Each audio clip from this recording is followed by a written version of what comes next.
It's officially been 2.5 years since Nolan Arenado got traded from the Colorado Rockies to the St. Louis Cardinals in what became the biggest deal of the 2021 offseason. This is a really interesting situation. You don't often see star players end up getting traded in the midst of a huge contract like Arenado did, but it ended up happening. Arenado was in the midst of a huge contract extension that he signed with Colorado, and he had an opt out coming up on the horizon, but he really did not want to stay in Colorado long term. The Rockies were faced with a choice. Either Arenado would opt out of his contract and they wouldn't get anything, or they'd trade him to a suitor to where Nolan Arenado wanted to go with his no trade clause and end up getting something in return. With a hefty contract, that meant the prospect return was going to be really limited, and it kind of goes to show just how quickly the baseball paradigm can change. Look at the 2023 trade deadline with Max Scherzer and Justin Verlander with huge contracts, and the Mets paid heftily to go and get bigger prospects in their return packages, but the Rockies weren't able to do that. Arenado ended up getting traded for a bunch of lower level, not high ranking guys and $50 billion to go along with it. And a lot of people view this trade as a failure for the Rockies. At the time of the deal, many media outlets graded this trade an F for the Rockies and an A for the Cardinals because they just gave up so little to get a generational superstar and someone who might be the best defensive third baseman of all time. Granted, that's just kind of how the situation played. The Rockies had no leverage, but it's really not a good look for a Colorado team that isn't really able to attract high-level free agents at a high rate like a team like the New York Yankees or Mets or the LA Dodgers might be able to. With that being said, let's take a look with a little bit of hindsight and see exactly what the Rockies got back for Nolan Arenado and see if they're actually any good. You might be surprised that the media was kind of right, which isn't always the case when you have a trade like this go down. Although this channel is focused on prospects and their path to the major leagues and getting excited about the future of Major League Baseball, I wouldn't be doing this video justice if I didn't talk about just how good Nolan Arenado has been in a Cardinals uniform.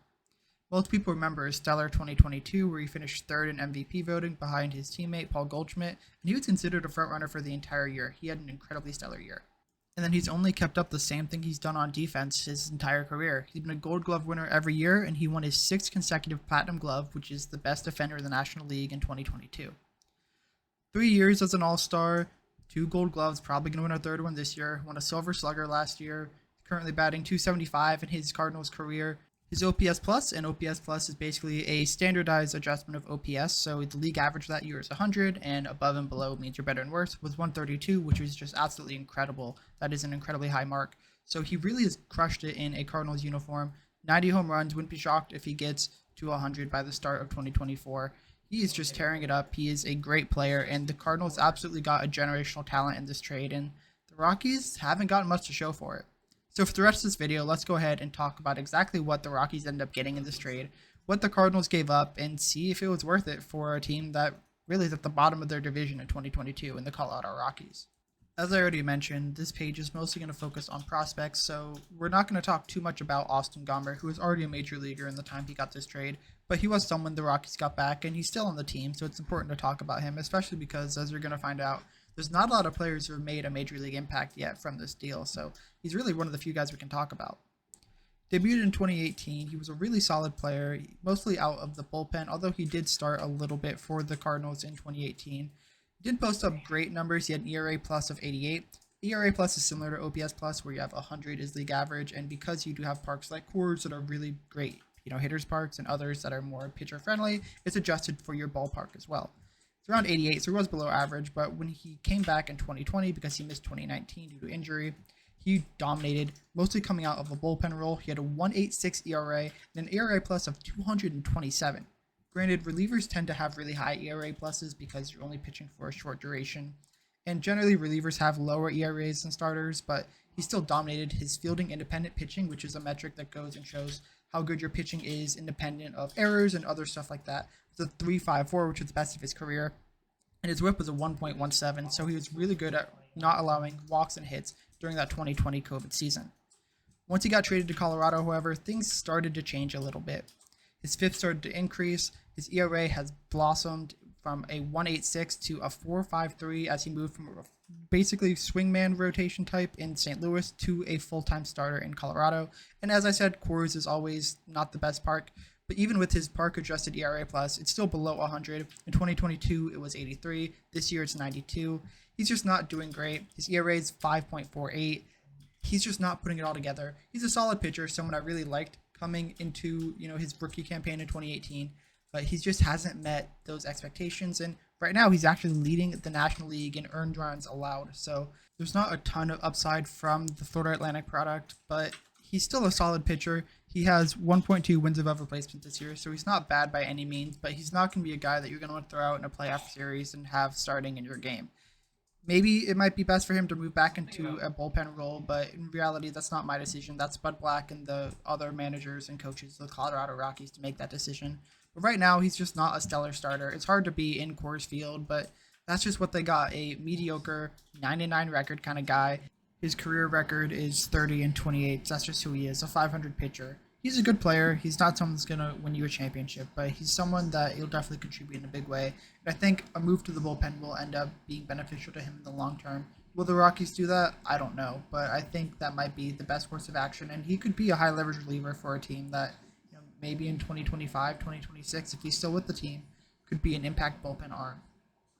The biggest piece the Rockies got back in this trade was Elehuris Montero, who was a first baseman, third baseman, who wasn't a highly ranked prospect, but was someone that people were still excited about. He was the Cardinals' system-wide player of the year in 2018, although he did regress a little bit from that high number. He definitely was still a solid prospect and the best player the Rockies got back in this deal. Montero originally signed out of the Dominican Republic in 2014 and was the Cardinals' highest bonus given to a hitter at only $300,000. They went pretty pitcher-heavy in that international signing class. That being said, he was someone that they're really excited about due to his power. He had the potential to be a 25-30 home run guy and still be able to hit for average, and that was something that teams were really excited about when he came out of the international signing class in 2014. Of course, he hasn't been able to tap into those numbers, which will be a common theme that we'll see throughout this video, is that people just haven't lived up to their potential. For example, so far, through 197 at-bats, he's only hit 5 home runs in 2023 at the major league level. That's just a testament to how mediocre he's been so far. Granted, those numbers are a lot better in AAA, and the Rockies do play in the Pacific Coast League, which is very hitter-friendly, but in 163 at-bats, he's at 15 home runs, so he just hasn't been able to tap into that at the major league level. He's only 25 right now, so there is a chance that increases, but for right now, the numbers don't look great. Montero also has a really solid arm, which is part of the reason why he plays third base more than first, but he does have a little defensive liability in his build, so he does play first a little bit, and it wouldn't shock me if by the time he turns 27, 28, he ends up at first base long term or having to DH more often. Right now, his batting average is 220. He's only slugging a 371 clip, so he's really not doing well. He's a WRC+, which is weighted runs created, standardized to a mean average of 100 per league at 50, so he's really not doing well this year at the major league level. His AAA numbers are better, a 157 clip, but it's just really not putting it together at the major league level, which is very unfortunate because he has the potential to be a good player. He just hasn't been able to get into that yet. He's striking out over 40% of the time in the major leagues so far, so if he can go put the ball in play a little more, his BABIP right now is really high, so his average is a little inflated in that regard as well. He just hasn't put it together yet, and I think the Rockies are really expecting him to have a breakout performance at some point. He is on their major league roster now, and that's what you see a lot of teams doing, is having some of their younger players get playing time, especially the Rockies, who are basically out of playoff contention. But he's just not the exciting prospect that I really think a lot of people thought he was going to be when the Rockies ended up getting him back in this deal. That's not to say the ship has sailed on Montero. He's going to be washed and a below replacement level player. Right now, he has one minor league option left, which he'll probably get used up next year, but he is the everyday first baseman for the Rockies now that CJ Cron got traded, so he has some playing time to go and make an impact, potentially stick in the lineup.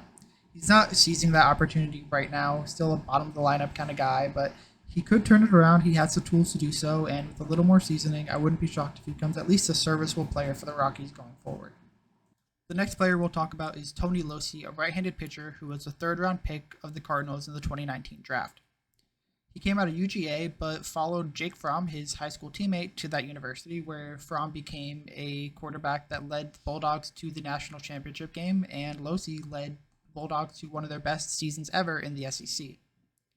Although there was some debate as to where he'd be a starter or reliever, the Cardinals thought he had the potential to be a starter with a plus fastball and a plus slider, that they gave him a shot in the third round. Unfortunately, that really hasn't panned out very well for the Cardinals and, in turn, the Rockies. As a matter of fact, Locey isn't even on the Rockies organization anymore. Locey's 25 right now, so he's relatively old, and he only reached Double A last year. And since he got traded to the Tampa Bay Rays this offseason for future considerations, what that means, they haven't been announced. You can try finding it online. There is absolutely nothing that tells you what those future considerations are. So they basically gave him away for a couple $1,000s, if I had to guess. He has not been great. Granted, he did get traded to the Rays, which are a very analytical organization, so I'm sure they're trying to unlock something out of him. He's still in high A for a 25-year-old. That's not very good. His average against this year is 3.25, so he has not been good. And frankly, he's out of the Rockies organization. They have no use for him. They cut ties on what many people thought to be the second best prospect in this deal. And to give that away for Nolan Arenado is not looking good for the Rockies. In 2022, his last year with the Rockies, he finally got promoted to Double A, as I mentioned. He had an ERA of 12.11. That is just abysmal, especially for a 24-year-old facing younger competition. Granted, the jump from high A to Double A seemed to be very tough, and his high A ERA was just a 3.09, so he was doing decently well at high A, but that jump really killed him, and that's probably part of the reason why the Rockies decided to let him go and why the Rays still have him in high A right now. He started to develop a changeup, and he has a curveball that's below average, but those offerings haven't helped him restore the prospect status that he once had. He was never a top of the line guy, maybe a top 20 organization. At the time of the trade, he was ranked 16th in the St. Louis Cardinals organization by Fangraphs and 19th on MLB Pipeline, but he just hasn't been able to put it all together, and his command has really not been great. Because of that, he's not someone that really anyone should be excited about coming up to the major leagues, and I really don't think he's going to make that jump, which is a little bit unfortunate, but that's just how the cookie crumbles sometimes. Unfortunately for the Rockies, Locey isn't the only player that is no longer with the organization that has never made the major leagues. They also acquired Mateo Gil, a shortstop who had a lot of potential and signed away in the third round for $900,000 in the 2018 MLB draft out of the third round. He's the son of former big league infielder Benji Gil, if you're familiar with him. He won the World Series with the Angels back in 2002. And Mateo Gil projected to be what I call a solid player. Someone who could maybe generate a 1.5 WAR season and be just a solid player, and unfortunately he hasn't been able to put those pieces together. He's still really young. He's only 23 years old, currently playing in Double A, but he just isn't with the Rockies anymore, and they let him get away for nothing. And when I say nothing, I literally mean nothing. Many people are familiar with the Rule 5 draft. For those who aren't, basically, once you reach a certain amount of time in the minor leagues, teams are able to protect you, and if you are not protected after that certain amount of time, you are eligible to be taken in the Rule 5 draft, where a team can select you and they must keep you on their active roster for the entire season. There's also a minor league portion of that where teams have to protect 38 players that are not on their 40-man roster, and then the minor league draft commences where teams can go ahead and take from the players not protected under that 38. The Rockies basically said Mateo Gil was not one of their 38 best players, and the New York Mets said, we want to give him a shot. So he is now in the New York Mets organization, and the only thing the Rockies got back was a couple $1,000s. Sounds really similar to Tony Locey. Projections suggested Gil could be about a league average hitter and have decent tools all around, but he hasn't been able to put those pieces together. He has had a season with an OPS above 740, and right now this year, he's not hitting great as well. In Double A, he has a 231 average and is only slugging 359, so he's really struggling. He's striking out a lot, and he's not walking a ton. Again, he's only 23, which at this point you should be in the higher minors, Double A, Triple A, and at least getting close to the major leagues. I don't think Mateo Gil ever makes it. I don't think he's going to be able to put that together in time. Maybe he makes a late call-up, but I really don't see it happening. I think he's going to be one of those career minor league players, and there's value to that. The Mets will use him to go and help develop some of the younger players and give them experience, but at this point, now that he's in his 6th year of minor league baseball and really just reached Double A for the first time, it's not looking good for him, and I think the Rockies really botched that part of the trade. The last player the Rockies acquired, Jake Sommers, is someone who really never had any prospects pedigree to begin with. He's still with the Rockies, which is more than you can say about some of their other prospects, but he's currently pitching in rookie ball, and if that's all he's doing after he was drafted in 2019 and he's 26, there's almost no chance he makes the major leagues or even sniffs the upper minors.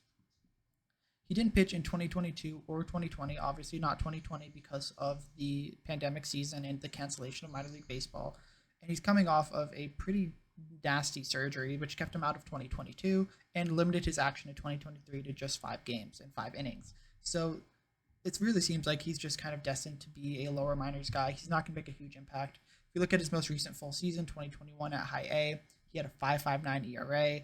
His walks and hits per innings pitched was 1.65, and although he did have a pretty decent strikeout per nine, he struck out 51 batters across only 37 innings, the other peripherals just weren't there, and he isn't really able to put it together. He's moved from a starter, which he was first in 2019, to now a reliever, but it's just not there. He's not going to be someone that blows you away. His fastball isn't great. He has a changeup that's not exciting at all. He's just not going to be a major league pitcher, and frankly, I don't think any of the past three players we've talked about have a very good shot of making the major leagues, and he's the only one left with the Rockies, so right now it looks like just Montero and Gomber are going to be the two players that could actually make the major leagues from the Arenado trade, and that's just really embarrassing. To trade away a generational talent for next to nothing, the Rockies should be absolutely ashamed of themselves. I've been very pessimistic in this video, and that's partially because this is probably the worst trade of the 21st century, by far in my opinion. Someone might come up with a different metric, whether it's WAR calculations, which I'll go into in a little second, or other calculations of how you might value a trade deal, but I think this is pretty far up there. The Rockies knew they had no leverage, and they had to trade Arenado away, and they gave up a ton of money, $51 million to be exact, and got back almost nothing in return. Let's do a quick WAR comparison. Arenado, during its almost 3 years now as a St. Louis Cardinal, has amassed 11.9 WAR, and I expect that number to go up further as the season progresses and as his career progresses. He's still an elite defender who'll probably win the Gold Glove at third base for the National League this year. I don't think anyone would be shocked if he won the Platinum Glove again for the 7th consecutive year for the National League. That's just who he is, an elite defender, and he's been really solid on offense this year. I expect that number to eclipse 12, and as his career goes on, that number will continue to grow and grow and grow. As for the Rockies, it's a different story.